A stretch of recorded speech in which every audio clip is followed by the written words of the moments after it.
Hey, thank you all for coming out here today. I really do appreciate that so many folks would take the time to come out and meet up with me. And it's really a pleasure of mine to meet with you and to have been to so many houses and had a chance to speak with people directly about what is their main concerns.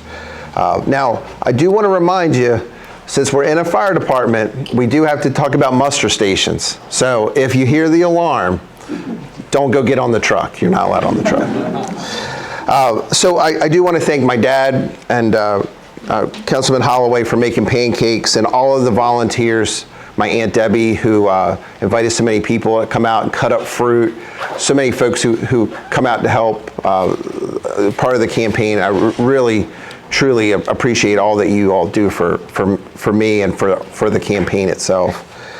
I want to remind everybody that the primary election is on June 23rd, okay?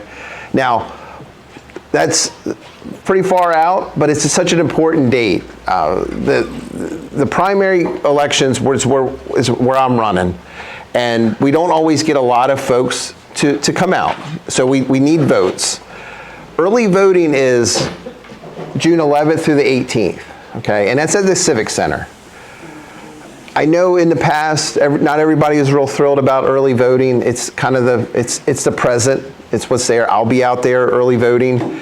I want you to come see me. And if you're not able, then mark your calendar for June 23rd. So it's a Republican primary, and I'm running in District 5. I want to talk a little bit why I think folks should vote for me.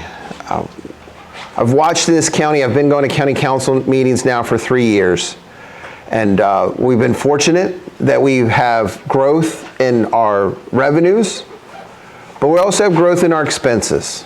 And those are opportunities that we have, but we need to have fiscal checkpoints. And I'm the right person for that. With my business experience, my volunteer work, I understand how to build enterprise. I also understand how to manage money. And that's not something that government is always known to be good at. I ask good questions. I can read spreadsheets. And sometimes when I think someone gives me an answer that just doesn't make full sense, I'm okay in a respectful way, but in a firm way, to ask more questions. I will get to the bottom of it. I'm a persistent person. Public safety is one of the top priorities that's going to come up. And this flows through all gamuts and all parts of life. Right now, we have a shortage of paramedics in this county that would impact you getting an ambulance to your house. Yet we have an opportunity with Warwick Community College to have ALS and BLS trained EMTs and paramedics that we could hire right here in this county for jobs that pay above our per capita income. These are good paying jobs. Yet we're still working to get our school system to work with the schedule that we need so the kids who are interested in this can be at the school and get the credit for both high school and their career. Not everyone's going to go to college, and that's a great thing. We need to promote the trade-based education, but we also need these jobs filled. This is a great opportunity. The other part of public safety is weapons detection systems in the schools, okay? Now, on one hand, we have the Board of Education that's asking for a large sum of money to do this, but our kids are worth the protection. However, the proposals that I've seen come through, they need to be followed through. It's not simply about writing a check, it's about accountability. So if we're going to spend the millions of dollars that they're proposing to protect our children, then I will be there to make sure that they're in place, that we've hired the right staff and they've been trained. There's no need to spend millions of dollars and still fall short. The other part of public safety is funding our police and fire departments, okay? Now, I'm saying this is a necessary part, but at the same time, you have to have the fiscal responsibility to check the budget to make sure that growth is not happening in areas that don't impact folks' lives. So when you talk about revenues going up $15, $16, $18 million a year, then we have the money to invest. without raising property taxes. We do have folks in this county right now who are interested in busting our property tax cap rate. And I think this is a dangerous proposal, and we've already seen this in the county in the late 90s. All right? At that time, we had 25% growth in our property taxes simply because the assessed value was going up. And you may not know this, but in 2017, the assessed property tax rate in this county was 97 cents for every $100 of assessed value. Now, all of our homes have gone up in value, but our property tax rate is down to 80 cents.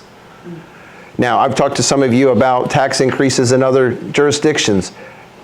When have you ever heard of a jurisdiction lowering their property tax rate? We've gone significantly lower.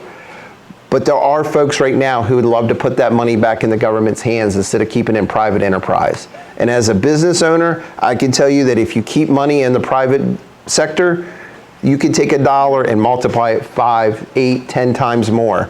The moment you give it to the government, that cycle stops.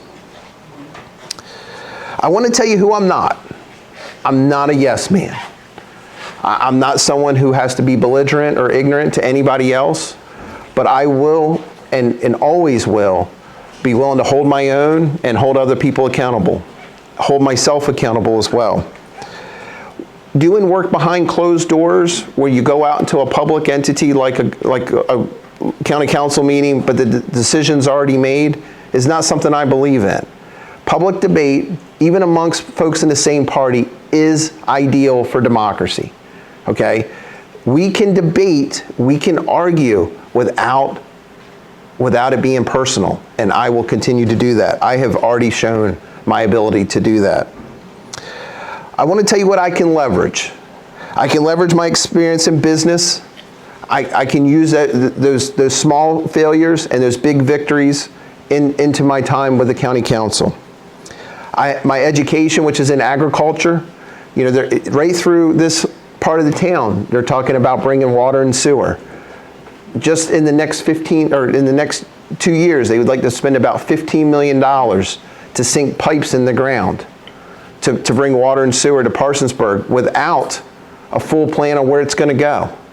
Now, if I told you I had $15 million of money in a trunk, but we were going to bury it in the ground and go dig it out later, I don't think a lot of people would think that was a really good idea. I'm fine with getting ready with infrastructure, but let's have a plan. And right now, the plan's incomplete. My education will allow me to bring a voice. Every community needs a voice. Parsonsburg, Delmar, Salisbury need a voice, and I can be that voice. So what I want to ask you to do, I want you to go out and vote for me. All right? Early voting is June 11th through the 18th. Election day is June 23rd. Thanks for being here today. Have a great afternoon.